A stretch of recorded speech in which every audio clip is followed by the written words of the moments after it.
del concepto de miocardiopatía. El tema es que uno diría, bueno, si fuéramos puristas, diríamos que si definimos a miocardiopatía de esa manera, el problema tendría que ser específicamente una enfermedad del miocito, ¿sí? Por lo cual, cosas que produjeran enfermedad del miocito, pero que no fueran primariamente del miocito, quedarían fuera del concepto de miocardiopatía. Entonces, por ejemplo, si un paciente tiene una enfermedad coronaria, si por la enfermedad coronaria se le tapa la arteria descendente anterior, y porque se le tapó la arteria descendente anterior, el paciente hizo un infarto de cara anterior inmenso, y le queda un deterioro severo de la función ventricular, uno diría que eso no es estrictamente una miocardiopatía. Y en realidad no es estrictamente una miocardiopatía. Pero ustedes van a ver después que vamos a hablar de miocardiopatías isquémicas dentro de las causas de miocardiopatía, y en realidad uno a este tipo de problema lo debería sacar del medio y no hablar de que eso se trata de una miocardiopatía. De todas maneras, la, la práctica de todos los días hizo que algunas causas, como la enfermedad coronaria, estén dentro del concepto de miocardiopatías, pero sepan que de alguna manera no es un concepto absolutamente real. Dentro de las miocardiopatías hay distintas definiciones. Por una cuestión docente vamos a usar la definición más básica de miocardiopatías, donde vamos a hablar fundamentalmente de tres tipos de miocardiopatías, que son la miocardiopatía dilatada, la miocardiopatía hipertrófica y la miocardiopatía restrictiva. Hay otras conceptos de miocardiopatía, como son, ahí está muy bien escrito, la displasia ritmogénica del ventrículo derecho, que después si quieren podemos entrar, es una causa poco frecuente de miocardiopatía, y las miocardiopatías que no están de alguna manera nomencladas, como puede ser el miocardio no compactado, etc. Pero volvemos, desde el punto de vista docente vamos a hablar de tres tipos de miocardiopatía dilatada, hipertrófica y restrictiva. En el día de hoy yo voy a hablar fundamentalmente de las dos primeras, de miocardiopatía dilatada y de miocardiopatía hipertrófica, y en todo caso, si hay alguna pregunta, podemos hablar del resto de las miocardiopatías. No me paso.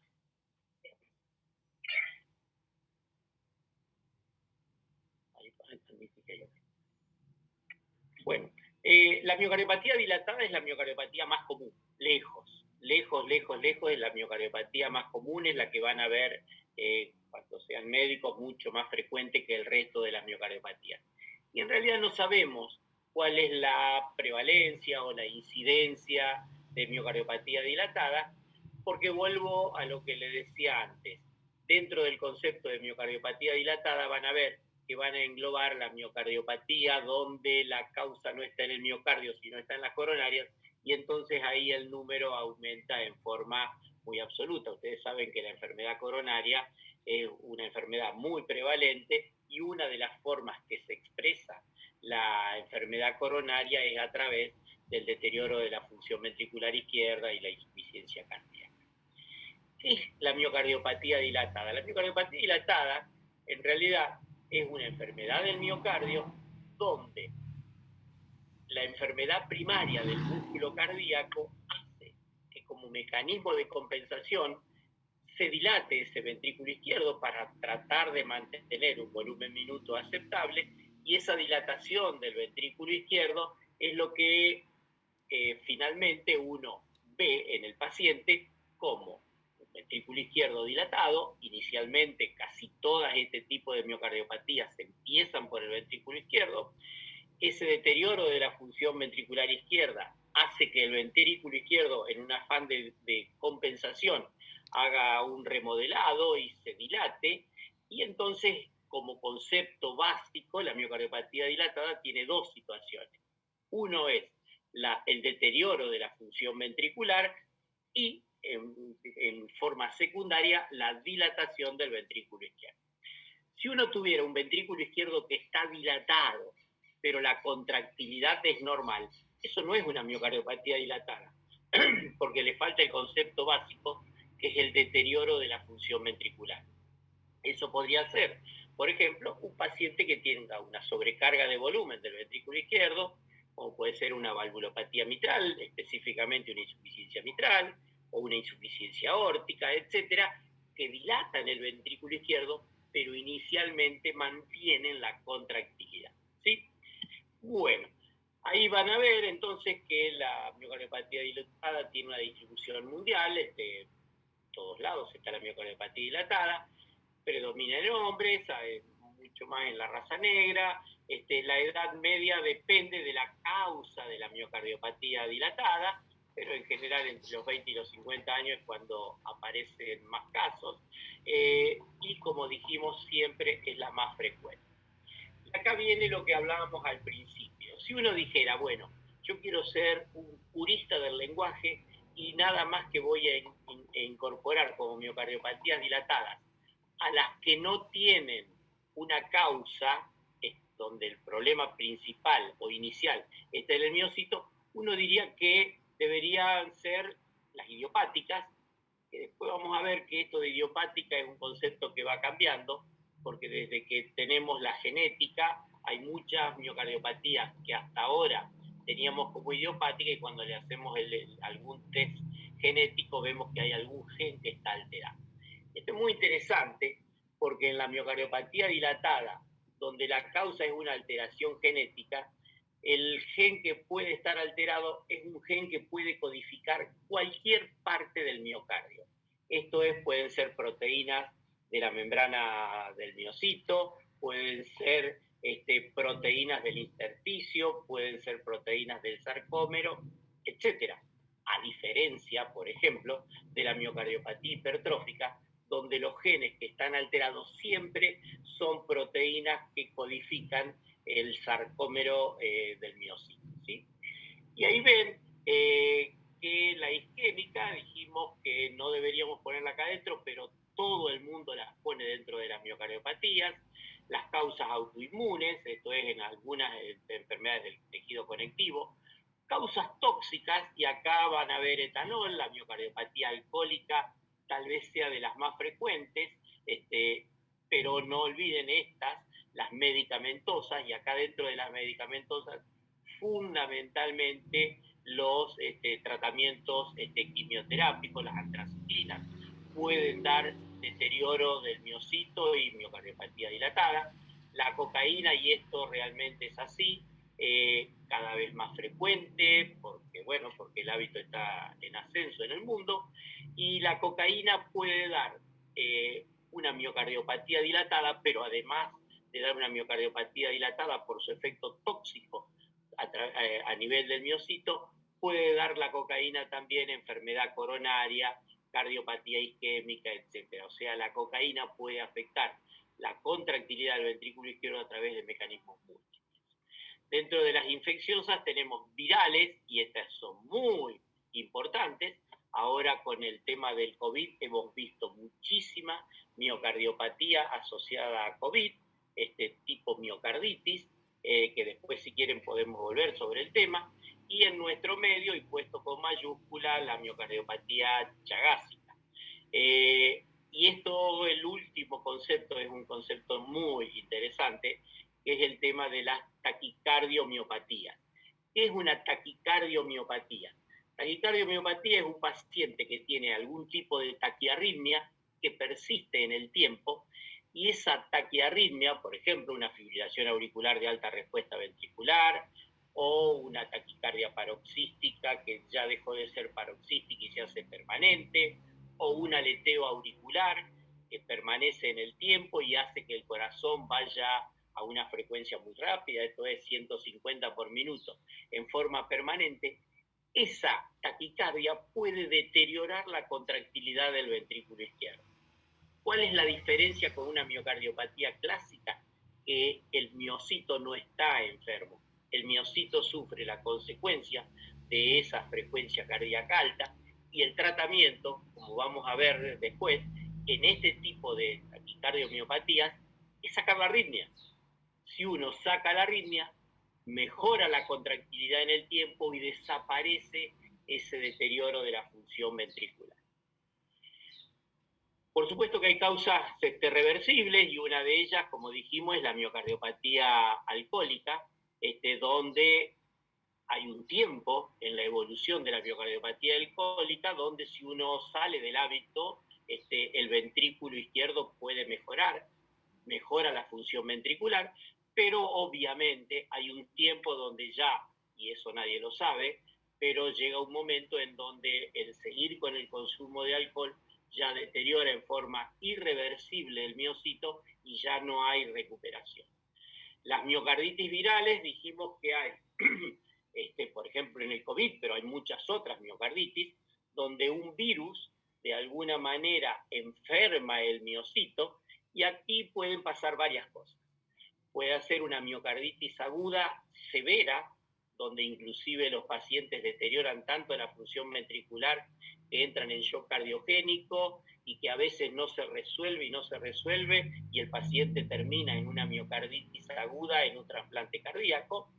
Y hay otras miocarditis virales que con el tratamiento van mejorando y después de un tiempo hasta pueden llegar a recuperar en forma absoluta la función ventricular.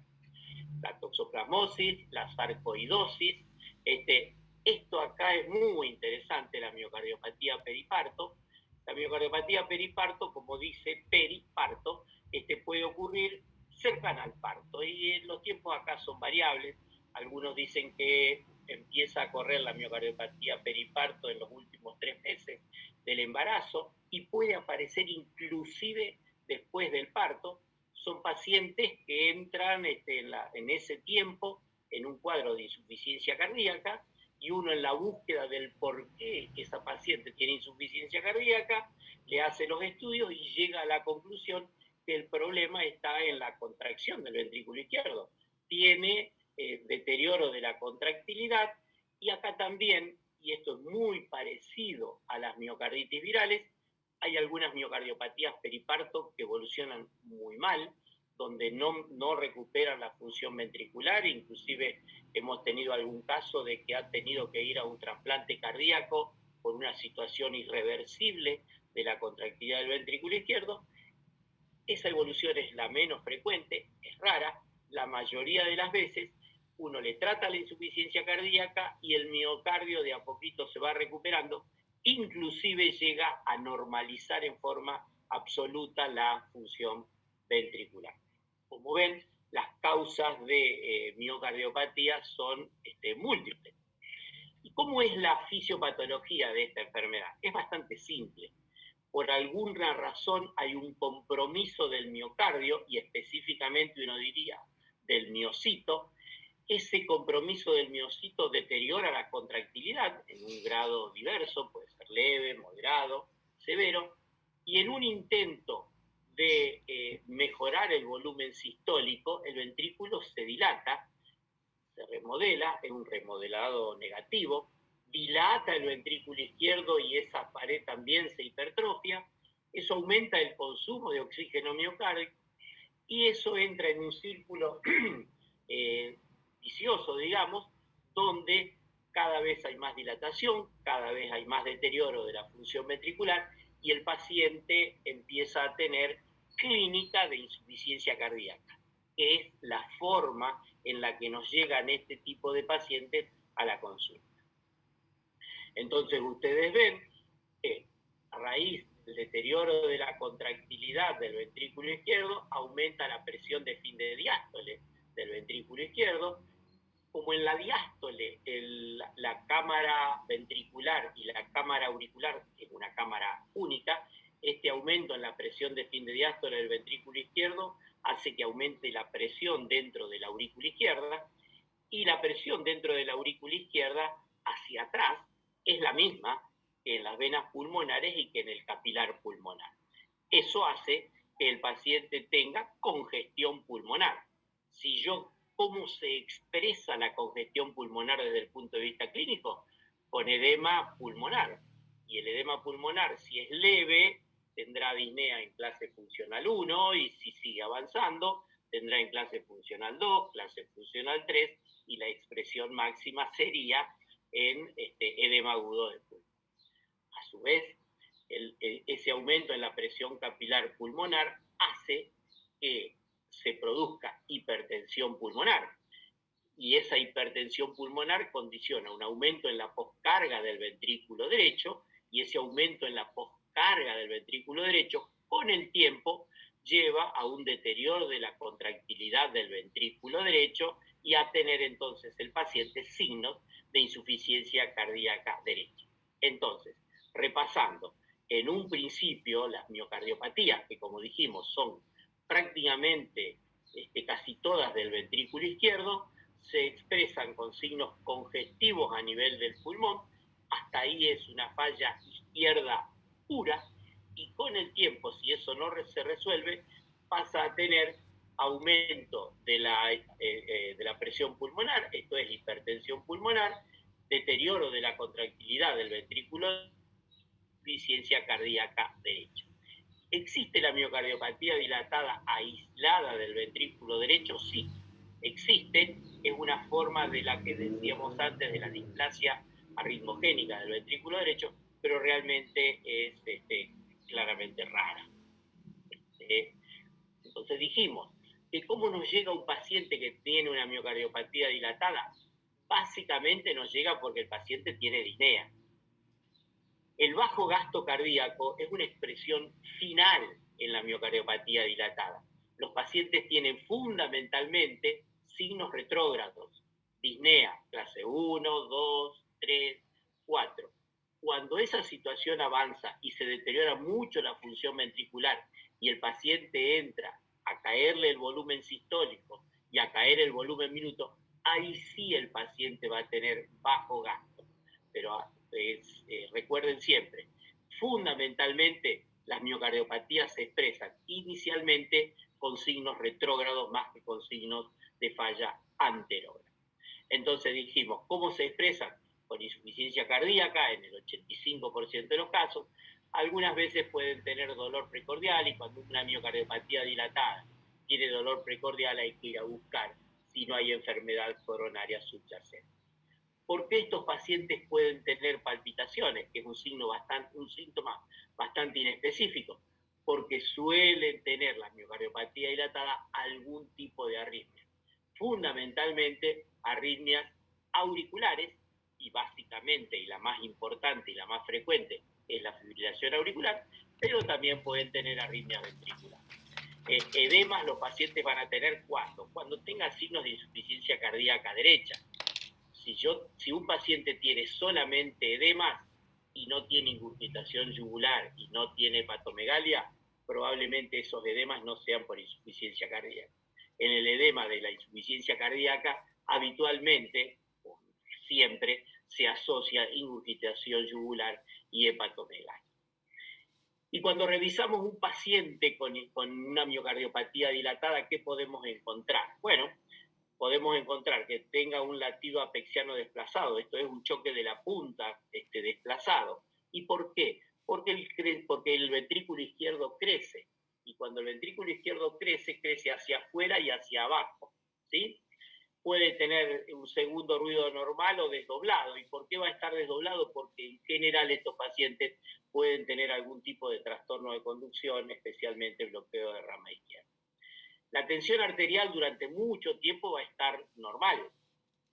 Ahora, cuando ese paciente ya entre en bajo gasto, cuando le caiga el volumen minuto, probablemente ya el paciente se presente hipotenso.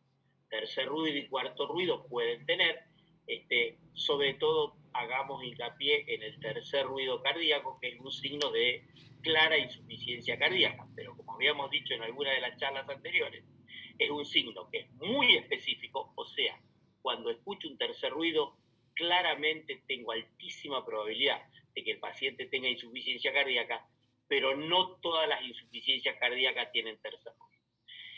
Y esto es muy importante y es algo bastante confundidor. La miocardiopatía dilatada suele tener soplo. ¿Y qué soplo tiene? Y tiene un soplo de insuficiencia mitral o de insuficiencia tricuspidea. Pero el problema no es el problema en la válvula. Si uno ve la válvula está absolutamente sana. ¿Por qué tiene la miocardiopatía dilatada un soplo de insuficiencia mitral? por lo que se llama insuficiencia mitral secundaria.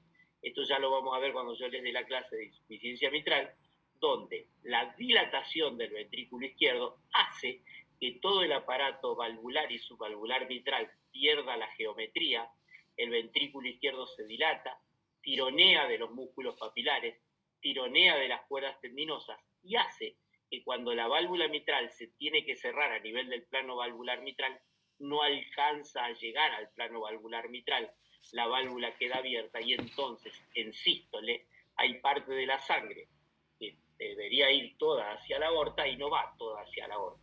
Va una parte hacia la aorta y otra parte refluye hacia la aurícula izquierda.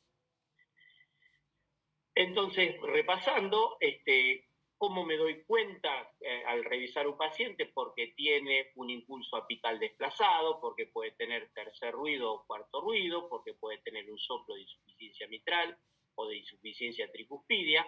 El soplo de insuficiencia tricuspidia tiene exactamente la misma explicación que el soplo de insuficiencia mitral, pero del lado derecho.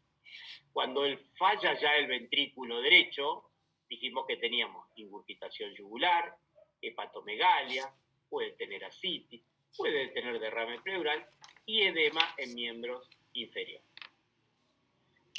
Y obviamente, cuando un paciente llega a un estadio terminal de una miocardiopatía dilatada y tiene un bajo gasto crónico, etc., el paciente entra en caquexia cardíaca, es un paciente adelgazado, desnutrido, etc. ¿Cómo llegamos al diagnóstico de miocardiopatía dilatada? Pues bueno, en la anamnesis es bastante simple lo que dijimos. El paciente tiene disnea, el paciente puede referir palpitaciones, etcétera, y a partir de lo que el paciente refiere, uno empieza a investigar, realiza el examen físico y en el examen físico encuentra lo que dijimos, signos de insuficiencia cardíaca, tercer ruido, soplo de insuficiencia mitral, y todo eso nos hace pensar que podemos estar frente a un paciente que puede tener una miocardiopatía dilatada. Y entonces ahí, una vez que uno tiene la sospecha de que el paciente puede tener una miocardiopatía dilatada, empieza a buscar en los exámenes complementarios el diagnóstico. La placa de tórax es bastante simple en una miocardiopatía dilatada. Vamos a tener un ventrículo izquierdo dilatado, podemos tener una aurícula izquierda dilatada y en una situación bastante avanzada donde ya hay repercusión sobre la cavidad derecha, a la dilatación del ventrículo izquierdo y de la aurícula izquierda se va a sumar una dilatación de las cavidades derechas. Ustedes saben que en la placa de tórax, para ver agrandamiento del ventrículo derecho, tengo que hacer una placa de perfil y lo que aumenta es el contacto del ventrículo derecho contra el esternón. Cuando el contacto del ventrículo derecho sobre el esternón supera el 50% de la altura, ya puedo estar pensando que ese ventrículo derecho está dilatado. En el laboratorio, acá pusimos Chagas, porque tenemos que buscar entre las causas de miocardiopatía dilatada el Chagas, pero el laboratorio nos da muchísima más información. ¿Qué información tenemos que ir a buscar en un paciente con una miocardiopatía dilatada en el laboratorio? Primero, si el paciente tiene función renal normal o anormal. ¿Por qué? Por el famoso síndrome cardiorrenal o renocardíaco, como quieran. El cardiorrenal es cuando, a partir de un problema cardiológico, se deteriora la función renal, y el otro, al revés, es cuando el deterioro de la función renal de alguna manera repercute sobre el funcionamiento cardíaco. Muy importante en las miocardiopatías dilatadas ir a ver si el paciente está anémico. Hoy en día, y ya lo vamos a ver después, parte del tratamiento de la insuficiencia cardíaca es que el paciente no esté anémico. La anemia condiciona insuficiencia cardíaca y la insuficiencia cardíaca condiciona anemia. Se autoalimentan entre las dos situaciones y llevan a una situación que no es buena. Así que cuando un paciente con una miocardiopatía dilatada, con insuficiencia cardíaca, tiene anemia, hay que corregir la anemia. Ahí vemos el electrocardiograma. ¿Cuál es el electrocardiograma? Y esto ya lo vamos a ver en la placa que siguen. Esta es una placa clásica de una miocardiopatía dilatada. ustedes ven la severísima dilatación del ventrículo izquierdo. No tenemos una placa de perfil, pero cuando uno ve estas cosas, habitualmente el ventrículo derecho debe estar grande, lo que pasa que en el frente es imposible de ver, y ustedes ven que este arco del lado derecho está muy hacia afuera. Esto es crecimiento de la aurícula derecha, y si ven, por dentro se ve una sombra, que es el crecimiento de la aurícula izquierda. O sea que este paciente tiene ventrículo izquierdo grande, tiene aurícula derecha grande, aurícula izquierda grande, y muy importante, cuando veo esta placa también tengo que mirar cómo es el flujo pulmonar, y acá vemos que este paciente tiene hilios congestivos, tiene redistribución de flujo, y si tuviéramos mejor nitidez van a ver que esta placa inclusive tiene edema intersticial. Uno, a través de ver los campos pulmonares, puede inclusive ver la severidad del grado de insuficiencia cardíaca que el paciente tiene. El electrocardiograma en las miocardiopatías dilatadas es bastante inespecífico, uno puede encontrar cualquier cosa, inclusive puede tener electrocardiograma total y absolutamente normal. Si el electrocardiograma es patológico, ¿qué podemos ver? Lo que dice acá, signos de hipertrofia ventricular izquierda, o hipertrofia ventricular izquierda más hipertrofia ventrículo derecho. Puedo tener cambios en la onda P. ¿Y por qué cambia la onda P? Porque crecen las aurículas, crece la aurícula izquierda, puede crecer la aurícula derecha también. Puedo tener cambios inespecíficos en la repolarización ventricular. Esto es muy importante en algunos tipos de miocardiopatía, por ejemplo en la sarcoidosis, por ejemplo en el Chagas, donde una de las formas de expresión que tienen esas miocardiopatías, además del deterioro de la contractilidad, es el compromiso que tienen en el sistema de conducción. Y pueden tener bloqueo de rama izquierda, bloqueo de rama derecha, hemibloqueo anterior izquierdo, etc. Y, como dijimos, en una miocardiopatía dilatada que tiene un tiempo de evolución, que ha dilatado la aurícula izquierda fundamentalmente, pero también puede ser la izquierda y la derecha, y esa aurícula ya pasa a tener algún grado de fibrosis, es muy común que los pacientes en este estadio estén en fibrilación auricular. Es muy importante el diagnóstico de fibrilación auricular, porque ustedes saben que la fibrilación auricular en este tipo de pacientes, una de las complicaciones que tiene es la probabilidad de formar trombos dentro de las aurículas, fundamentalmente dentro de la aurícula izquierda, y dentro de la aurícula izquierda, fundamentalmente en la orejuela de la aurícula izquierda, y ese trombo que se forma, ese coágulo que se forma en esa cavidad, en algún momento puede migrar, salir y condicionar una ACV. Ustedes saben que se calcula que hasta un 20% de los accidentes cerebrovasculares son de causa embólica, son condicionados por una fibrilación auricular de base. O sea que si uno quiere bajar la incidencia, la tasa de accidente cerebrovascular embólico, una de las cosas es ir a buscar la fibrilación auricular, anticoagularlo, y con eso disminuimos significativamente el riesgo. Y el caballito de batalla para hacer el diagnóstico no invasivo de una miocardiopatía dilatada es el ecocardiograma. Fundamentalmente, y ya todos los ecocardiogramas son ecodoppler. ¿Y qué es lo que vamos a encontrar en el ecocardiograma de un paciente con una miocardiopatía dilatada? Bueno, básicamente lo que charlamos. Van a tener un ventrículo izquierdo que está dilatado y fundamentalmente tiene depresión de la contractilidad. La función sistólica del ventrículo izquierdo está deprimida.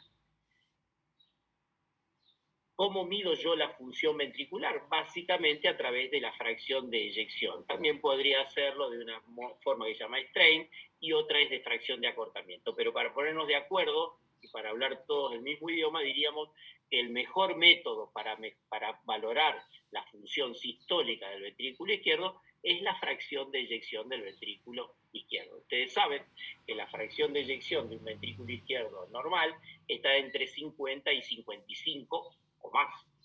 Cuando la fracción de eyección empieza a caer por debajo del 50%, uno ya empieza a hablar de deterioro de la contractilidad. Y ese deterioro de la contractilidad uno diría que es leve cuando baja al 45%, es moderado cuando baja de 45 a 30 y uno ya hablaría de una fracción de eyección severamente disminuida cuando tiene menos del 30-35%.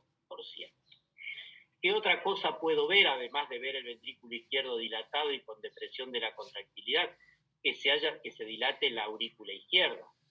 Y cuando el que hace el eco le pone el Doppler, va a ver que puede tener algún grado de insuficiencia mitral. Y la insuficiencia mitral dijimos que es con una válvula mitral estructuralmente sana. Si uno mira las valvas mitrales, las cuerdas tendinosas, etcétera, son normales, pero la válvula no cierra. Y no cierra porque el ventrículo izquierdo tan dilatado no la deja llegar a las valvas al plano mitral. Y la insuficiencia mitral podrá ser leve, podrá ser moderado, podrá ser severa, dependiendo de cuánto compromiso tenga la geometría de ese ventrículo izquierdo. El ventrículo izquierdo habitualmente tiene una forma que se llama elipsoide de rotación.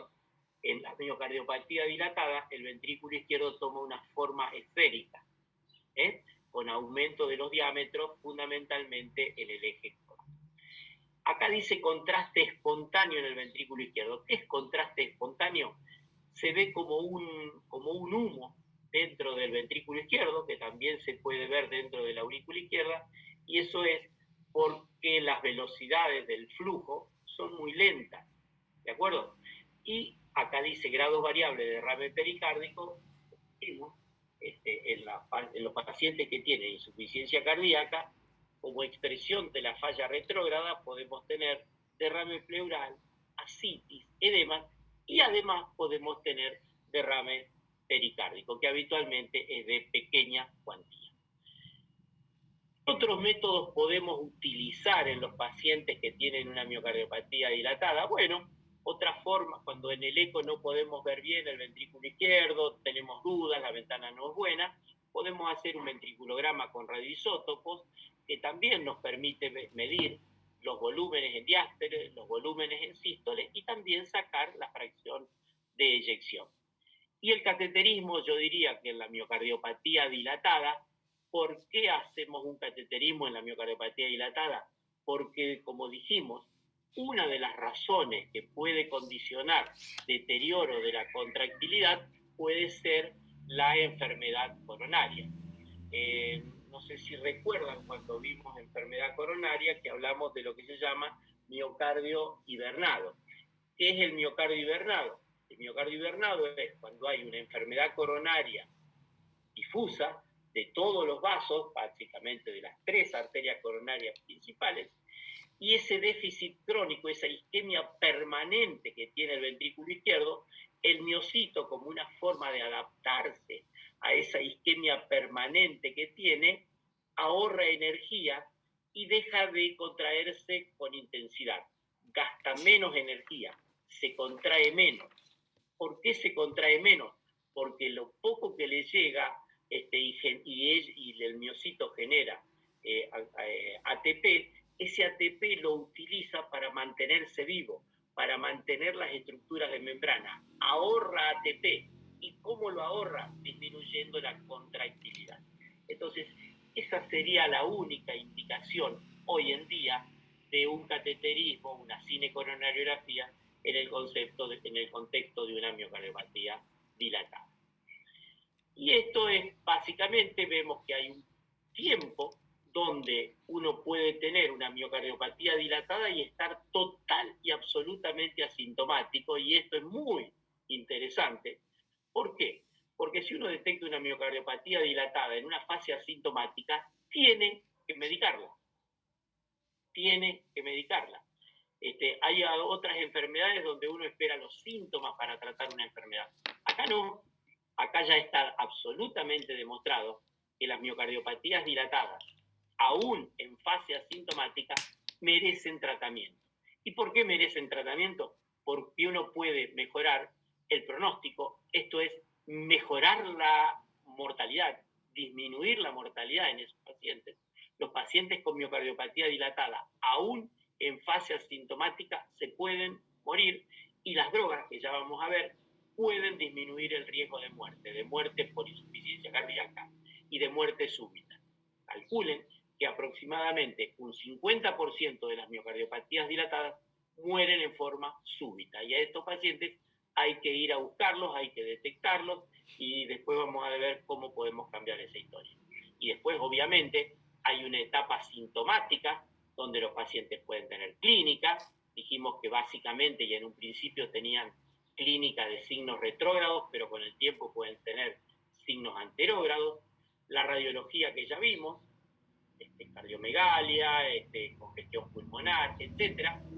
Podemos o no tener cambios electrocardiográficos y dependiendo de la severidad de la miocardiopatía vamos a tener los signos ecocardiográficos en el ecodoppler, que depende mucho de la severidad del problema. Podemos tener una fracción de eyección leve, moderadamente disminuida o muy disminuida, una dilatación del ventrículo izquierdo leve, moderada, severa, una insuficiencia mitral secundaria leve, moderado, severo, etc.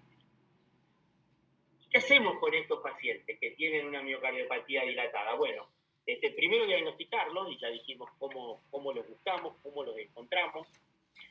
Tenemos que tratar de ver si podemos llegar a la causa de la miocardiopatía. Si el paciente tiene una causa reversible, como puede ser el consumo de cocaína o el consumo de alcohol, bueno, en las medidas generales deberemos sacar ese hábito o tratar de sacarlo. Y después, obviamente, hay todo un tratamiento farmacológico y consejos generales que ya vamos a ir viendo. Dentro de las medidas generales, ¿qué uno hace cuando uno tiene adelante a un paciente y que tiene una miocardiopatía dilatada? Bueno, dieta. ¿Y qué es la dieta? Bueno, mantener el peso, sacar la sal, lo que decimos siempre en el tratamiento de insuficiencia cardíaca. Si el paciente tabaco, alcohol, control de hipertensión arterial, si el paciente es diabético, controlar la diabetes, si el paciente tiene una dislipidemia, controlar eso, etcétera, etcétera. Son todas medidas generales que son obvias y son aplicables no solamente a la miocardiopatía dilatada, sino a una serie de situaciones. Esto es muy importante. Los pacientes que tienen miocardiopatía dilatada y que están en una fase descompensada, tienen insuficiencia cardíaca de reposo, en clase 4, obviamente ese paciente tiene que estar en reposo. Ahora, una vez que yo lo saqué de la fase aguda, y ya vamos a ver eso, y el paciente ya está en training, a ese paciente hay que hacerle hacer ejercicio y fundamentalmente, y si se puede, ponerlo en un programa de rehabilitación. Los programas de rehabilitación en miocardiopatía dilatada, en insuficiencia cardíaca, mejoran el pronóstico, inclusive mejoran la mortalidad. Y esto es, esta diapositiva, una diapositiva fantástica, que es compleja, pero nadie se las va a pedir. Pero ustedes ven que la historia del tratamiento de la miocardiopatía dilatada, que es básicamente la historia del tratamiento de la insuficiencia cardíaca, el tratamiento moderno, no empieza hace tanto, empieza en el año 86 con un famosísimo trabajo que se llama VHFT, que es un trabajo que se hizo con los veteranos en Estados Unidos, con miles de pacientes, y donde se usó inicialmente dos drogas, que fueron hidralazina y nitritos.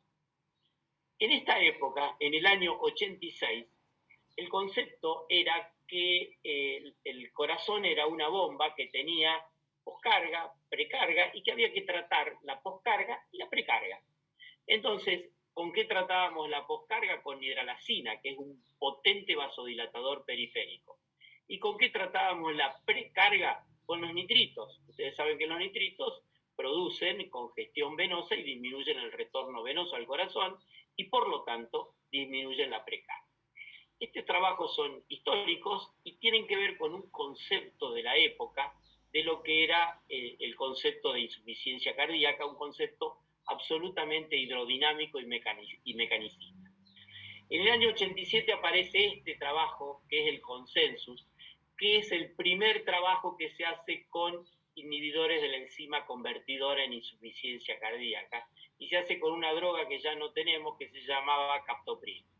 Después aparecen otros trabajos, el SOLV prevención y el SOLV tratamiento, y este es el primer trabajo, el SOLV prevención, donde demuestra lo que dijimos hace un ratito, que a las miocardiopatías dilatadas, a pesar de estar asintomáticos, por eso se llama SOLV prevención, hay que darles tratamiento, porque este trabajo demuestra que uno, dándole, este trabajo se hizo con enalapril, uno les mejora el pronóstico. Ni hablar lo que fue el trabajo del SOL Prevención, donde se usaron enalapril en pacientes con insuficiencia cardíaca con miocardiopatía dilatada. Y a partir de ahí aparecen una serie de estudios, etcétera, y este es muy importante, Copernicus, el MERIT, el CIVIS, que son los primeros trabajos. Ustedes fíjense que no hace tanto de esto, son trabajos que empiezan en el año 99, 99, hace 20 años, sí, 20 años, donde por primera vez se usan beta bloqueantes en este tipo de pacientes, lo cual fue una revolución, porque uno diría, bueno, los beta bloqueantes, ¿qué hacen? Disminuyen la contractilidad. ¿Cómo voy a usar una droga que disminuye la contractilidad en un paciente donde su problema es la disminución de la contractilidad? Parece loco, es difícil de entender, pero en realidad estos pacientes lo que tienen es activado el sistema renina-angiotensina y el sistema simpático. Y eso a largo plazo, esa activación de esos dos sistemas, son los que condicionan la mala evolución de estos pacientes. Entonces, si yo corto el sistema, el eje renina-angiotensina-aldosterona, con una droga como puede ser los IECA o los ARA2, y también corto la cadena simpática, el eje simpático, con beta bloqueantes, el MERIT está hecho con metoprolol, el CIVIS está hecho con bisoprolol y el Copernicus está hecho con carvedilol, que son los 3 beta bloqueantes que han demostrado clarísima efectividad en este tipo de pacientes. Después salieron algunos trabajos con ARA2, que parecen que son exactamente iguales de efectivo que los IECA. Tanto es así que si no podemos usar IECA, podemos usar ARA2. Nunca juntos. Los trabajos que trataron de poner las dos drogas juntas no dieron resultado, no mejoró el pronóstico y al contrario, fueron peligrosas. ¿Por qué? Porque agravaban la insuficiencia renal y porque daban hipercalemia. Entonces la asociación ARA2 y ECA en este tipo de pacientes está absolutamente prohibida. En el año 97 aparece un trabajo que se llama DIC, y está hecho con digital. Durante 200 años, la única droga que había para la insuficiencia cardíaca era la digoxina. ¿Qué demostró este trabajo con digoxina? Que la digoxina no es una buena droga en este tipo de pacientes. No mejora el pronóstico y al contrario, empeora el pronóstico porque puede condicionar arritmia ventricular, que en el contexto de hipocalemia puede ser una arritmia ventricular grave y mortal. ¿Cuándo usamos digoxina en este tipo de pacientes? En dos situaciones. Cuando el paciente tiene una fibrilación auricular y hay que disminuir la frecuencia de la fibrilación auricular y no lo alcanzo a lograr con los betabloqueantes, o cuando el paciente, a pesar de toda la medicación, sigue muy sintomático, puedo usar digoxina. ¿Para qué? Para mejorar un poquito la clase funcional y fundamentalmente para disminuir la tasa de hospitalización. Entonces, como ven, en el tratamiento vamos teniendo IECA, vamos teniendo betabloqueantes, la digoxina muy poquita, y tenemos la espironolactona o la eplerenona, que son antialdosterónicos. Ese es el tratamiento básico de la insuficiencia cardíaca hasta este trabajo que aparece en el año 2014, que es el Paradigm HF. ¿Qué usó este trabajo? Este trabajo usó una asociación que se llama valsartán-sacubitrilo. El valsartán, como ustedes saben, es un ARA2. ¿Qué es el sacubitrilo? El sacubitrilo es una droga que inhibe la acción de una enzima que se llama neprilicina, y la neprilicina lo que hace es degradar las bradikininas.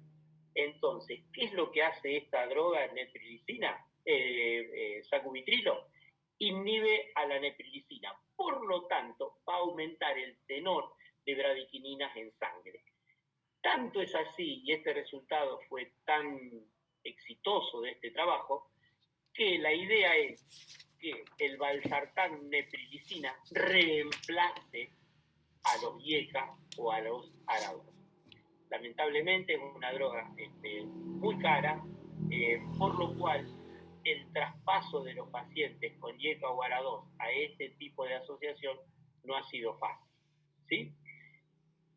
Y en los últimos tiempos, en los últimos 2 años, han aparecido 2 drogas, básicamente una fundamentalmente, que es la dapaglifosina o la empaglifosina, que son 2 drogas antidiabéticas. Es muy interesante esto, porque son drogas que empezaron a usar los diabetólogos en el tratamiento de la diabetes. ¿Qué vieron? Que a los pacientes a los que le daban esa droga, que eran diabéticos, les mejoraba la glucemia, pero no demasiado, pero fundamentalmente les mejoraba el cuadro de insuficiencia cardíaca que esos pacientes diabéticos tenían. ¿Qué hicieron después? Usaron esa misma droga, dapaglifosina o empaglifosina, en pacientes con miocardiopatía dilatada e insuficiencia cardíaca. Y a los pacientes les fue muy bien. Disminuyó la mortalidad por insuficiencia cardíaca y disminuyó la mortalidad por muerte súbita. Entonces, como van a ver en una diapositiva posterior, hoy en día estas 2 drogas, cualquiera de estas 2 drogas, ya son parte fundamental del tratamiento de la miocardiopatía dilatada, de la insuficiencia cardíaca. Entonces, estas son algunas drogas nuevas. El Victoria, que usa una droga que es un vasodilatador, que se llama Vericiguat, y el Galactic, que usa una droga que mejora la contractilidad sin aumentar el consumo de oxígeno, a nivel, porque mejora los puentes actina-miosina. Son 2 drogas que todavía no están en el arsenal diario, pero que ya están aprobadas por la FDA en Estados Unidos. En Argentina todavía no existen, pero que probablemente también pasen a ser parte del arsenal terapéutico en este tipo de pacientes. Y este sería un poquito qué hago yo hoy con un paciente que tiene una miocardiopatía dilatada.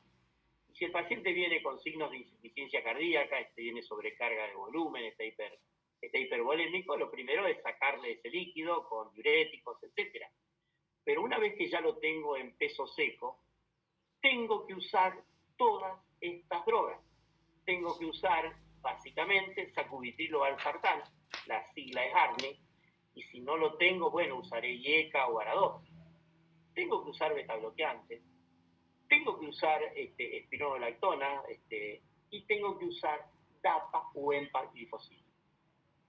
El tratamiento hoy de una miocardiopatía dilatada tiene que incluir estos 4 pilares, ¿sí? Si no, el tratamiento no es completo. Hay una vieja discusión, que en realidad no es tan vieja porque esto no es de hace tanto, pero si uno debería ir incorporando de una droga a la vez o podría incorporar las 4 drogas juntas, y aparentemente no habría diferencia. Lo lógico sería ir incorporando de a poco una droga, pero en muy poquito tiempo tener al paciente con este tipo de problema con las 4 drogas. Esto es, este gráfico que se ve chiquito, es muy interesante porque vemos cómo a lo largo de los años, desde el año 95 empieza acá, pero podría empezar un poquito antes, cómo la mortalidad de este tipo de pacientes ha ido bajando significativamente, ¿no? Este es el riesgo de muerte súbita que tienen estos pacientes, que no es poco. Tienen un riesgo de muerte súbita de 6% por año. Y ven cómo con la incorporación de este tipo de drogas de las cuales estuvimos hablando, hoy ese 6% ya está en el 4%, ¿sí? Lo cual es una disminución casi de un 30% en el riesgo de mortalidad de este tipo de pacientes que tienen una mortalidad muy alta. Calculen que en la década del 80 la mortalidad de un paciente con una miocardiopatía dilatada con insuficiencia cardíaca era del 50% al año. Era mucho más mortal tener una miocardiopatía dilatada con insuficiencia cardíaca que tener cáncer. Hoy esos números han bajado significativamente y la historia es absolutamente otra. Acá tenemos, creo que esta es la última con respecto al tratamiento, tenemos una base de tratamiento donde tenemos los inhibidores de la enzima convertidora, los ARA2, los betabloqueantes, los mineralocorticoides. Si puedo poner valsartán más sacubitrilo en lugar de esto, mucho mejor. Y la dapaglifosina y la empaglifosina. Esto no puede faltar. Puede faltar en alguna circunstancia especial. Por ejemplo, si el paciente tiene una insuficiencia renal grave, tiene un clearance de creatinina por debajo de 35 mililitros, probablemente yo no pueda usar inhibidores de la enzima convertidora ni ARNI, ¿sí? O si el paciente tiene frecuencias cardíacas muy bajas, tal vez me cueste mucho darle beta bloqueante, ¿sí? Pero salvo algunas situaciones especiales, por eso el tratamiento de los pacientes es individual y no grupal, debería usar estos 4 pilares del tratamiento. Si el paciente, a pesar de este tratamiento, no anda bien, a lo mejor a alguno de esos pacientes necesito ayudarme con otra terapia, como es poner algún tipo específico de marcapaso que se llama resincronizador. Después podemos, si alguno tiene alguna pregunta, lo hacemos. O ponerle un cardiodesfibrilador si el paciente que yo estoy viendo tiene muy alto riesgo de muerte súbita. Y si a pesar de todo eso el paciente no anda bien, bueno, a lo mejor estas nuevas drogas, como son el vericiguat o el activador de la actinamiosina, etcétera, tal vez en el futuro nos sirve para un grupo pequeño de pacientes que no han tenido respuesta a estos tratamientos más básicos. Y una pequeña reflexión, ellos están cerca de ser médicos, que dice que el estetoscopio es la más cara de las joyas, pero no se compra con plata. Uno tiene acceso a esta joya solamente con pasión y trabajo duro. Espero que les sirva la reflexión más que todo lo anterior. Bueno, yo pararía acá, salvo que haya alguna pregunta, descansamos unos minutitos y pasamos a miocardiopatía. No sé si hay alguna pregunta, chicos. ¿Ninguna? Miren que todo esto lo preguntamos en el examen, Hacemos terrible hincapié en esto. Bueno, no es para asustarlos. Bueno, descansamos 2 o 3 minutitos y pasamos a miocardiopatía hipertrófica. ¿Sí? Dale, profe.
Bueno, ¿ya estamos de nuevo? ¿Están despiertos todavía? Sí, profe. Bueno, bárbaro. Bueno, la segunda parte es miocardiopatía hipertrófica.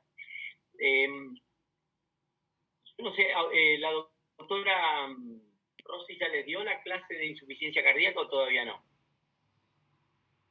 No, el jueves la tenemos. El jueves, bueno. Me adelanto un poquito.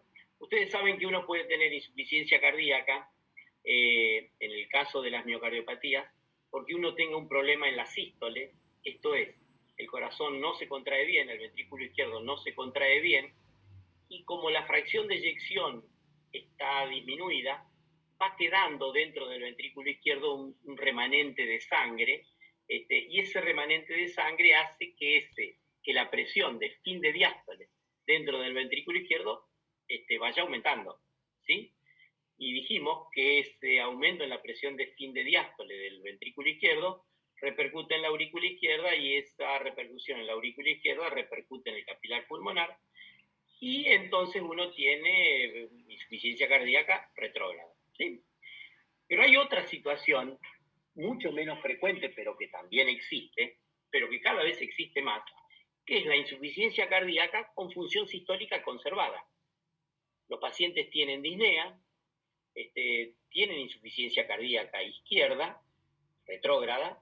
Sin embargo, cuando uno les hace un eco o mira la contractilidad con el método que a uno se le ocurra, con cámara gamma, con radioisótopos o con resonancia, uno ve que la sístole está conservada. Y uno dice, pero ¿cómo? Si la sístole está conservada, ¿por qué tienen insuficiencia cardíaca? Porque también tienen esos pacientes aumento en la presión de fin de diástole, pero no lo tiene a ese aumento en la presión de fin de diástole porque le quede remanente de sangre en la diástole, sino porque como son ventrículos con una enfermedad en la diástole, la relación presión-volumen, y yo entiendo que esto es difícil de entender, la relación presión-volumen dentro de la diástole está aumentada. Con mínimo volumen de sangre que hay al fin de la diástole, hay mucha presión dentro del ventrículo izquierdo en la diástole y eso repercute hacia la aurícula izquierda. Entonces uno diría que si yo tuviera que hablar de insuficiencia cardíaca con deterioro de la función sistólica, el paradigma sería la miocardiopatía dilatada. Y si yo tuviera que hablar de insuficiencia cardíaca con función sistólica conservada y enfermedad de la diástole, diría que uno de los paradigmas, no el único, uno de los paradigmas es la miocardiopatía hipertrófica. Es muy interesante y para los cardiólogos la miocardiopatía hipertrófica es un hito dentro de la cardiología, porque es la primera enfermedad en donde se demostró claramente el compromiso genético. La descripción original de la miocardiopatía hipertrófica como la conocemos hoy es de la década del finales de la década del 50, década del 60, y la descripción original la hizo un patólogo en Inglaterra, en el año 57 creo que fue, donde hizo la descripción a partir de 8 casos de autopsia. Y con 8 casos de autopsia hizo una descripción de la enfermedad que todavía no fue superada. ¿Y qué vio en esos 8 casos? Primero, que había 2 que eran hermanos, con lo cual ya empezó a pensar que podía haber un componente familiar. Segundo, que algunos de esos pacientes habían muerto en forma súbita. Tercero, que algunos de esos pacientes tenían fibrilación auricular. Cuarto, que algunos de esos pacientes habían hecho un accidente cerebrovascular. Que todos en la autopsia tenían hipertrofia del ventrículo izquierdo. Algunos tenían una hipertrofia en un lugar, otro en otra, pero todos tenían hipertrofia en el ventrículo izquierdo y ninguno tenía por qué tener hipertrofia ventricular. Ninguno tenía una estenosis aórtica, ninguno tenía una coartación de aorta, ninguno era hipertenso, etcétera, etcétera.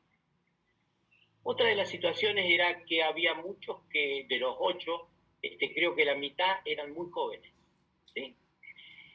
Entonces, armando el rompecabezas, empezó a pensar en una enfermedad propia, distinta, y le llamó miocardiopatía hipertrófica. La miocardiopatía hipertrófica a lo largo del tiempo ha tenido distintas denominaciones, pero básicamente lo que tienen estos pacientes es una hipertrofia de la pared del ventrículo izquierdo, que ya vamos a ver las distintas modalidades, y esa hipertrofia del ventrículo izquierdo yo no se la puedo adjudicar a nada.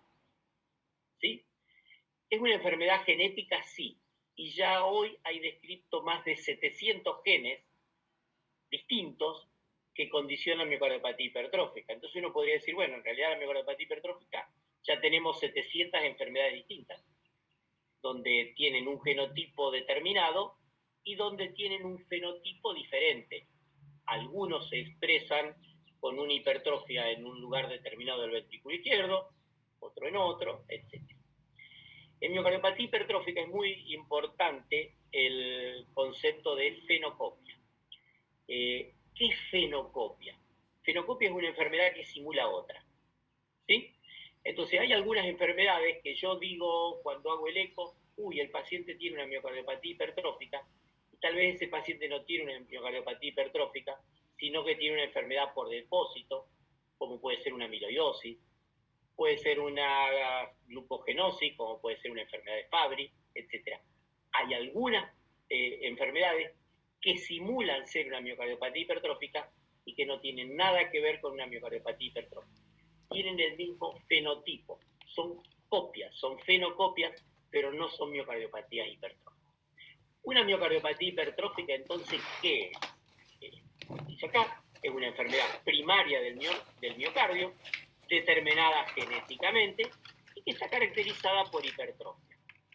Y dentro de las miocardiopatías hipertróficas, dependiendo de qué lugar del ventrículo izquierdo está hipertrófico, puede ser que esté hipertrófico el septum y entonces es una hipertrofia septal asimétrica. ¿Por qué asimétrica? Porque si yo miro el grosor del septum es, por ejemplo, 20 milímetros y cuando miro la pared posterior tiene 10 milímetros. Claramente hay una clara asimetría, ¿sí? Puede ser concéntrica, ¿y esta qué es? Y acá todo el ventrículo izquierdo está hipertrófico. Miro el septum, está hipertrófico, miro la pared lateral y está hipertrófica, miro la pared posterior y está hipertrófica. Todo es hipertrofia, ¿sí?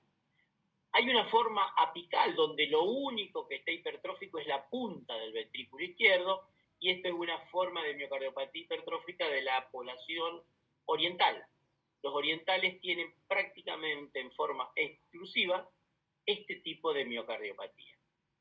Hay otra hipertrofia donde el septum está hipertrófico, pero a nivel de la mitad del septum, no en la parte más alta del septum como en la septal asimétrica, etc.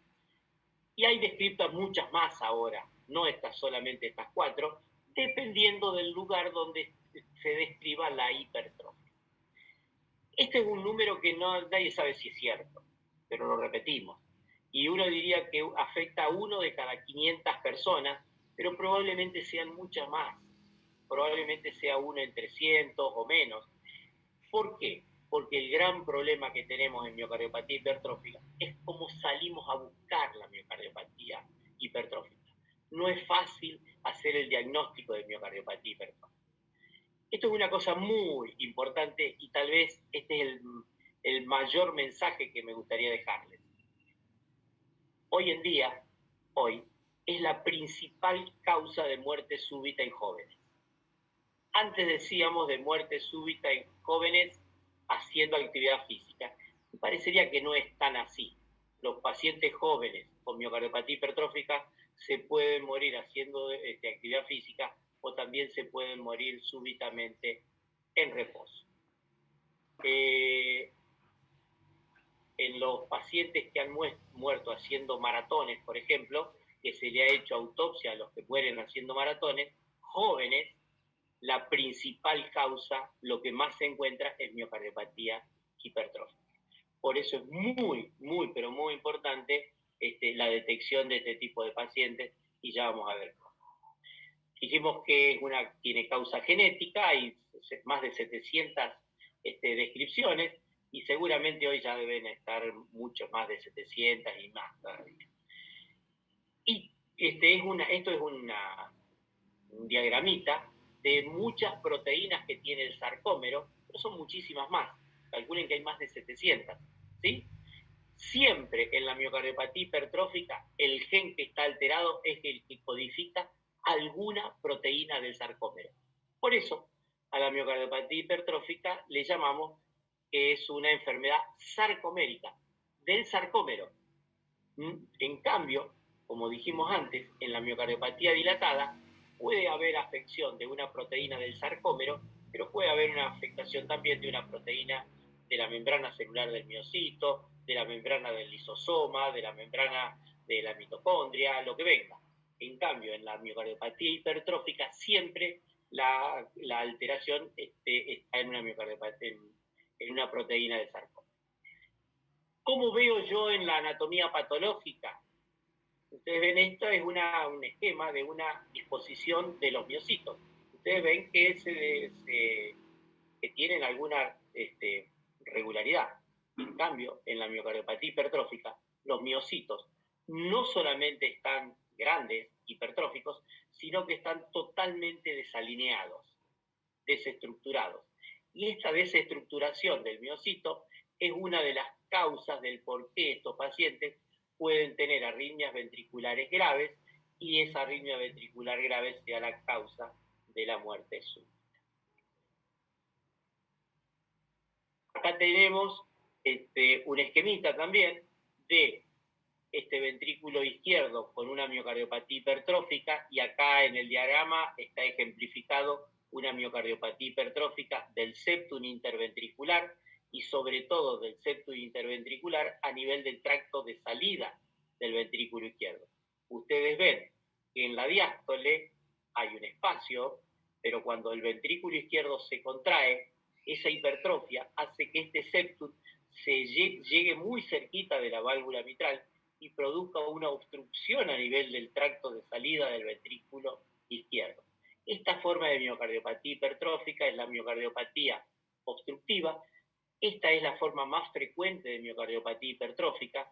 Alrededor del 80% de las miocardiopatías hipertróficas son obstructivas a nivel del tracto de salida del ventrículo izquierdo y es la única forma de miocardiopatía hipertrófica que nosotros podemos detectar con el estetoscopio. ¿Por qué? Porque estos pacientes van a tener un soplo sistólico eyectivo a nivel del foco aórtico y del foco aórtico accesorio, porque tienen obstrucción a nivel del tracto de salida.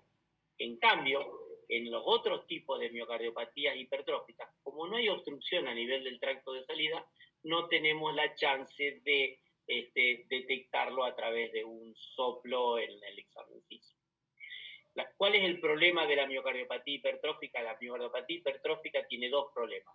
La obstructiva tiene el problema de que la diástole está enferma, el ventrículo izquierdo se relaja muy mal en la diástole y además tiene obstrucción a nivel del tracto de salida. En los otros tipos de miocardiopatía hipertrófica, el problema lo tengo en la diástole. El ventrículo izquierdo se relaja muy mal, pero no tengo obstrucción a nivel del tracto de salida. Este es un esquemita muy básico, como ustedes ven, esta es una forma asimétrica, no obstructiva. Si ustedes ven en el esquema, el ventrículo izquierdo acá a nivel de la salida de la sangre hacia la aorta no tiene obstrucción. En cambio, en esta forma asimétrica pero obstructiva, sí tengo obstrucción. ¿Por qué tengo obstrucción? Tengo obstrucción por dos razones fundamentalmente.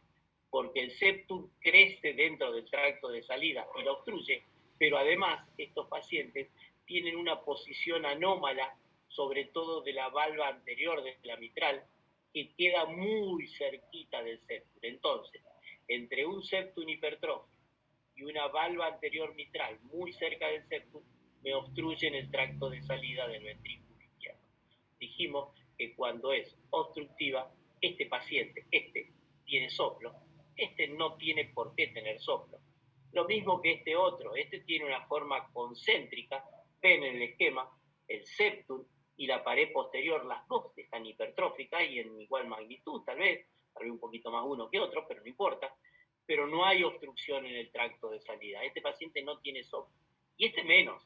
Este es lo que dijimos de la población oriental, donde la hipertrofia está pura y exclusivamente localizada en el ápex del ventrículo izquierdo. Hay otras formas donde la hipertrofia puede estar en la pared lateral, etcétera, etcétera, pero esas son formas muchísimo menos frecuentes.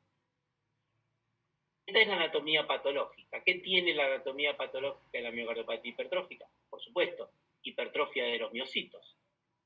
Dijimos que los miocitos están desordenados, absolutamente desordenados. No tienen un orden en su disposición. Estos pacientes tienen fibrosis intersticial y esto es terriblemente importante y cada vez más importante. Además de tener los miocitos hipertróficos y desalineados, el intersticio, como ustedes ven acá, está muy fibrótico. Se calcula que cuando la fibrosis intersticial es mayor del 20%, eso ya también es un factor de riesgo que ya lo vamos a ver cuando vamos a tratar de individualizar qué pacientes con miocardiopatía hipertrófica son los más graves o los menos graves. También hay enfermedad de la capa media de las arterias coronarias, por eso estos pacientes pueden tener angina de pecho por varias razones. Una es porque como tienen mucha hipertrofia, tienen mucho consumo de oxígeno, pero además, como tienen hipertrofia e hiperplasia de la capa media de las arterias coronarias, tienen disminución del flujo coronario. Y esto, que antes no se jerarquizaba, se jerarquiza cada vez más, que es la alteración de la válvula mitral.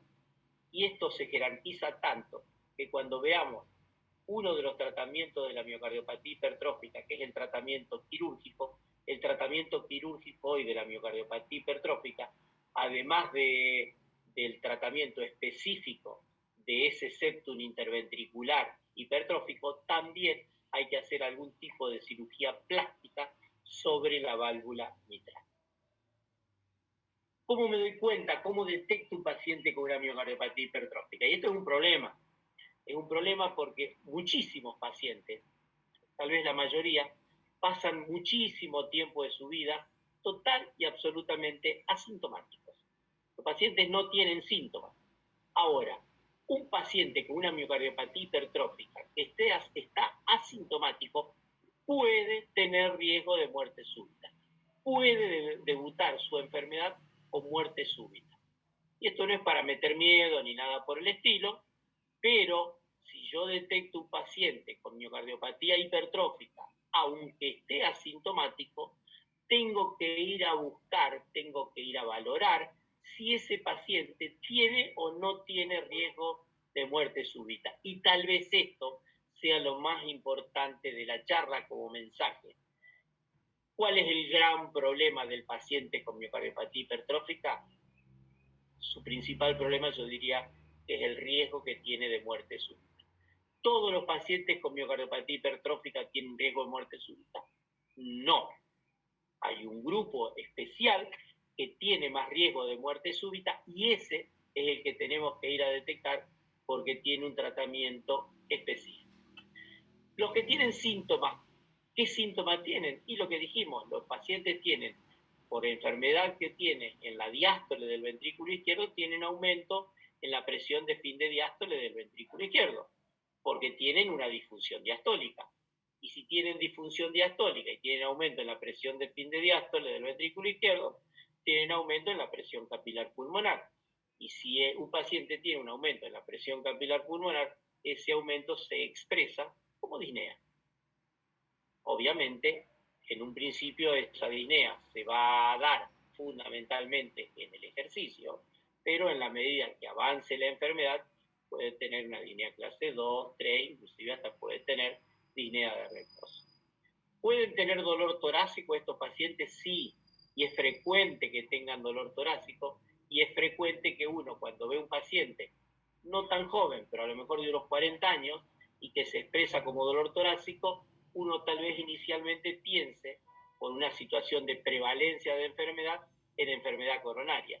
Y cuando me pongo a estudiar el porqué de ese paciente tiene angina de pecho, llego a la conclusión de que no tiene un problema en las coronarias importantes, sino que tiene una miocardiopatía hipertrófica, donde dijimos que el cuadro de dolor torácico es porque tiene hipertrofia, porque tiene aumento del consumo de oxígeno y porque además tiene un problema a nivel de la microcirculación, a nivel de las arterias.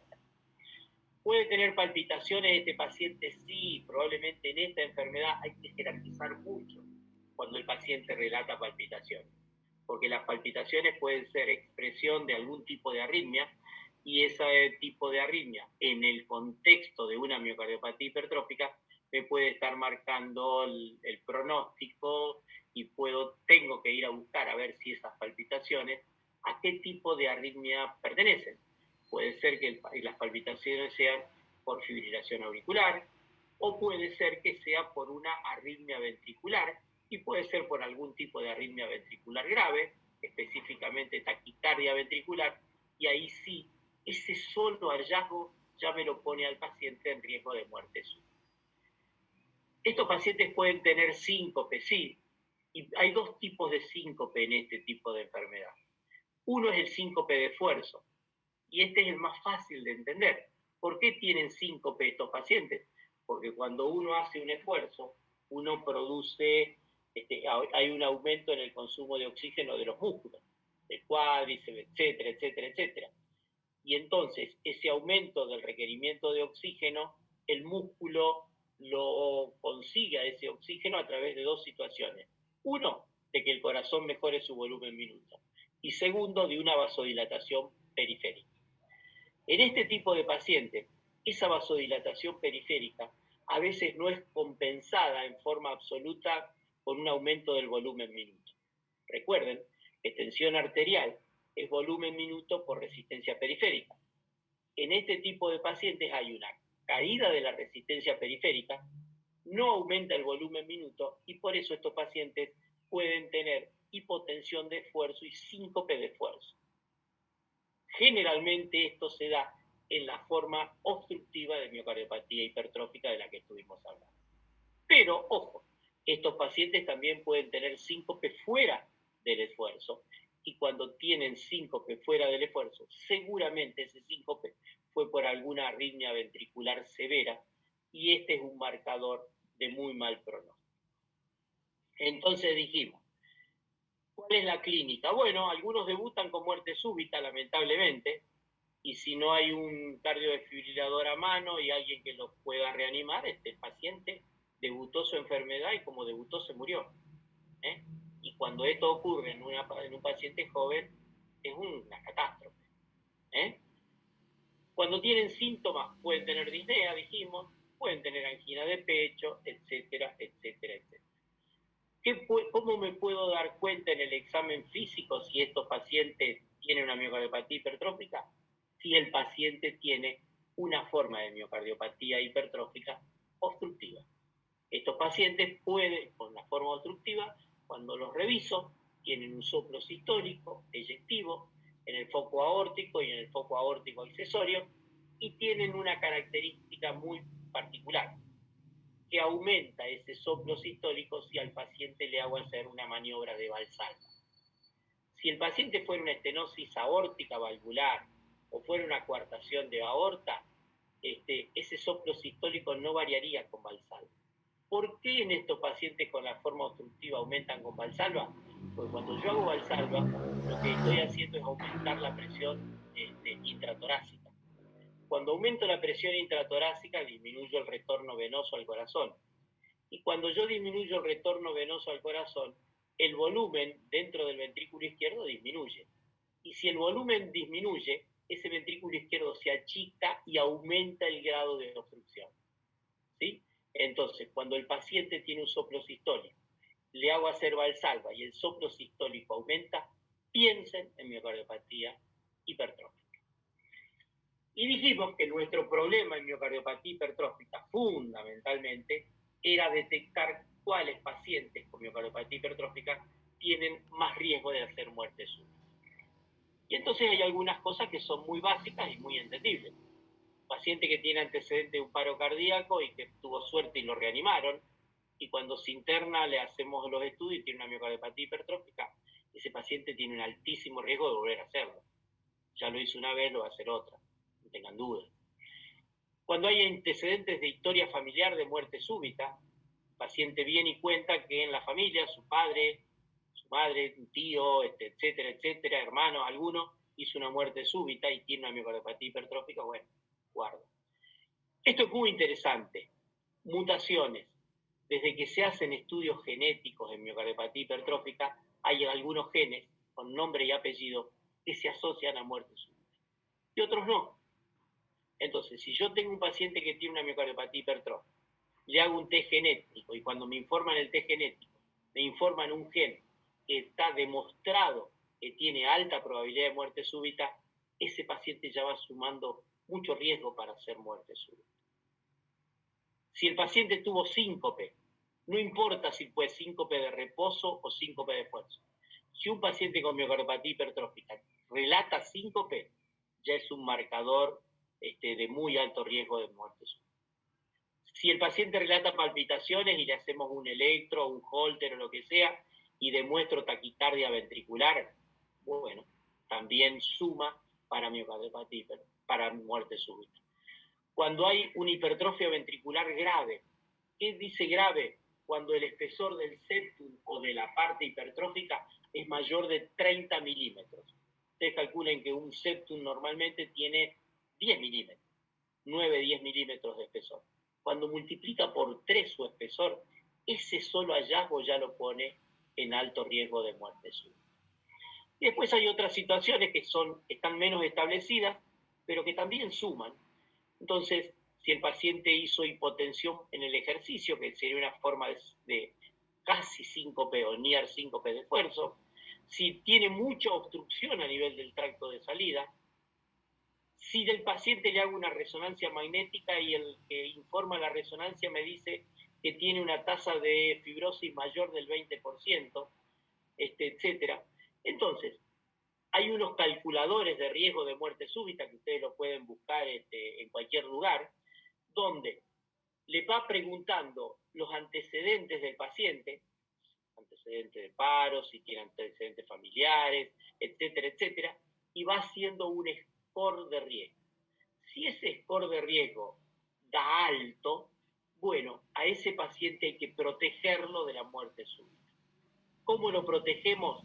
Con la colocación de un cardiodesfibrilador implantable. No hay forma de prevenir la muerte súbita en los pacientes que tienen alto riesgo de muerte súbita en miocardiopatía hipertrófica que no sea con un cardiodesfibrilador. No hay droga que mejore la probabilidad o el riesgo de muerte súbita. ¿Está claro? Entonces, todas las drogas que vamos ahora a nombrar que se usan en miocardiopatía hipertrófica se usan para mejorar los síntomas, pero ninguna disminuye el riesgo de muerte súbita. Lo único que disminuye el riesgo de muerte súbita es la colocación de un cardiodesfibrilador implantable, y si alguno tiene alguna pregunta después la respondemos. ¿Cómo me doy cuenta que un paciente puede tener una miocardiopatía hipertrófica? Porque le hago un electro y en el electro le encuentro mucha hipertrofia, le encuentro hipertrofia ventricular izquierda y no le encuentro causa. Es un muchacho de 25 años que viene al consultorio y le hago un electro, vaya a saber por qué, y en el electro tiene una hipertrofia ventricular izquierda importante y no es hipertenso, y no tiene una valvulopatía aórtica, y no tiene una contracción de aorta, no tiene razón de tener una hipertrofia. Bueno, cuando encuentro hipertrofia ventricular izquierda, puedo pensar en miocardiopatía hipertrófica. ¿Existen miocardiopatías hipertróficas con electrocardiograma normal? Sí. O sea, que el electrocardiograma no es un buen método de screening. Ayuda, pero si yo salgo a buscar por la calle miocardiopatías hipertróficas con un electrocardiógrafo, probablemente haga diagnóstico de algunas, pero se me escapen muchas. No tiene una sensibilidad alta el electrocardiograma. Y esto es muy importante. Cuando en un paciente joven uno encuentra ondas Q patológicas, como por ejemplo este paciente, que tiene onda Q en la cara inferior.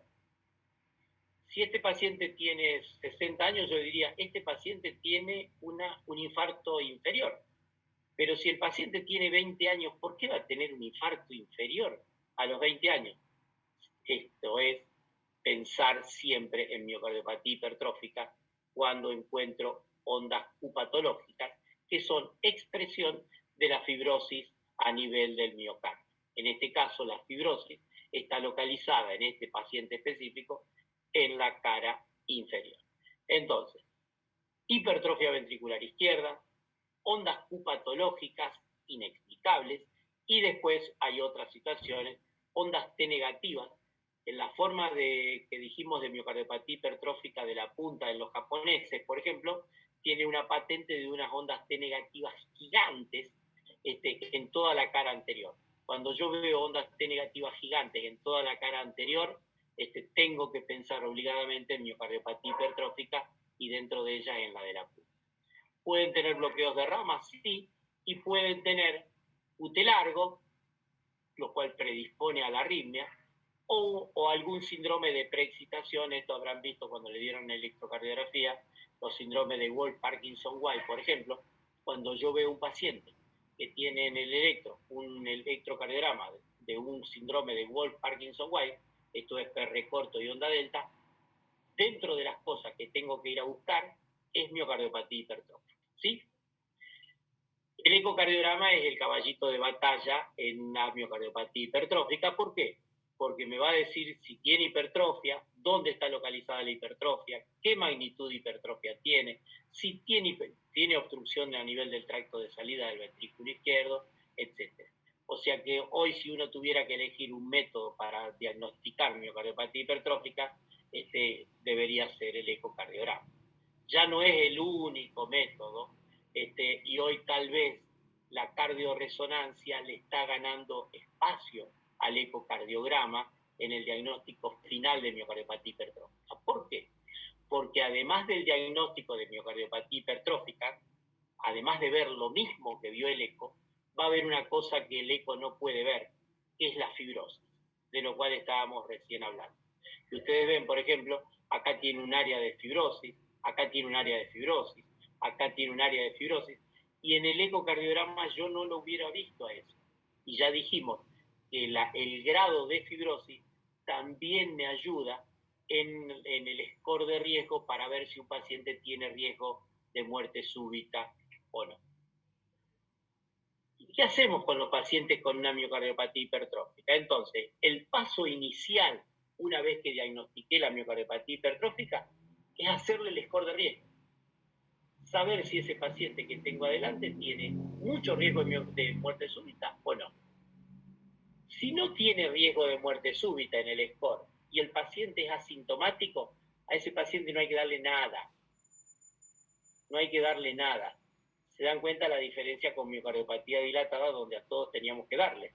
Acá, si el paciente es una miocardiopatía hipertrófica, asintomático y de bajo riesgo de muerte súbita, no necesita tratamiento, necesita seguimiento. ¿Por qué necesita seguimiento? Porque tal vez los scores de riesgo que yo hice hoy, dentro de un año no sean los mismos, porque el paciente tal vez tuvo algún síntoma y ya salió de un score de bajo riesgo a un score de mayor riesgo. ¿Se entiende? Ahora, una vez que el paciente tiene miocardiopatía hipertrófica y tiene síntomas, ahí sí le tengo que dar tratamiento, pero no para mejorar el pronóstico. El pronóstico no se lo voy a mejorar. Lo que le voy a mejorar es el síntoma. ¿Y qué tengo que darle? Y tengo que darle cosas que le mejoren la diástole al ventrículo, que relajen ese ventrículo en la diástole. Y básicamente son dos drogas, los betabloqueantes y los bloqueantes cálcicos, no todos los bloqueantes cálcicos, sino fundamentalmente dos, que son el verapamilo y el diltiazem. Dentro de los betabloqueantes puedo usar cualquier betabloqueante, a diferencia de la miocardiopatía dilatada, donde dijimos que los betabloqueantes que estaba demostrado que eran útiles eran metoprolol, bisoprolol y carvedilol. Acá no, acá puedo usar cualquier betabloqueante, ¿de acuerdo? Y dentro de los bloqueantes cálcicos, verapamilo y diltiazem. Por supuesto que si el paciente tiene signos de insuficiencia cardíaca y tiene sobrecarga de volumen, le tendré que dar diuréticos y tengo que tener cuidado con los diuréticos porque estos pacientes no tienen una hipervolemia importante y con muy poquitos diuréticos se compensan. Y si yo me paso en la dosis de diuréticos y lo pongo en hipovolemia, estos pacientes se ponen muy sintomáticos, ¿sí? Hay una droga que en la Argentina no existe, que se llama disopiramida, que es un antiarrítmico y que dicen que mejora la obstrucción a nivel del tracto de salida del ventrículo izquierdo porque disminuye la contractilidad del ventrículo izquierdo.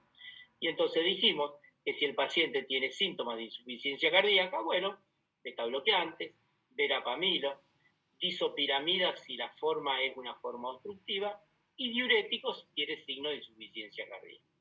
Ahora, hay pacientes que tienen síntomas, que le doy esta medicación y persisten sintomáticos y tienen mucha obstrucción a nivel del tracto de salida. Y ahí tiene una situación mecánica, tiene una obstrucción. Entonces ahí el tratamiento para esos pacientes es la cirugía. ¿Qué hace el cirujano? Disminuye el espesor del septum interventricular a nivel del tracto de salida. Y además de desobstruir haciendo una resección de una parte de ese septum, aparte, en general hoy en día se hace cirugía plástica de la válvula mitral.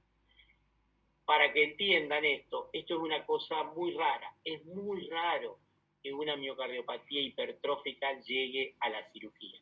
Nosotros en los últimos 10 años, entre el hospital y el sanatorio, no hemos operado a nadie. O sea que es una situación muy poco frecuente.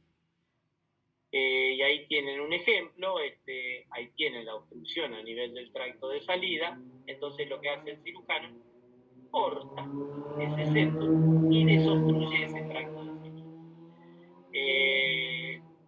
De nuevo el ejemplo. Y lo otro que se hace, también raramente, pero se hace, es sin llegar a la cirugía, a través de un cateterismo, se entra con un catéter a la descendente anterior, llegamos a la descendente anterior y buscamos el primer ramo septal, y a nivel de ese primer ramo septal se inyecta alcohol. ¿Qué produce ese alcohol? Produce una necrosis del septum. Es como provocar un infarto, ¿sí? Y ese infarto, esa necrosis que se produce por la inyección de alcohol en ese ramo septal, va a curar, como todo infarto, con fibrosis. Y al curar con fibrosis va a disminuir el espesor del septum interventricular. Es una forma bastante inteligente de solucionar el problema.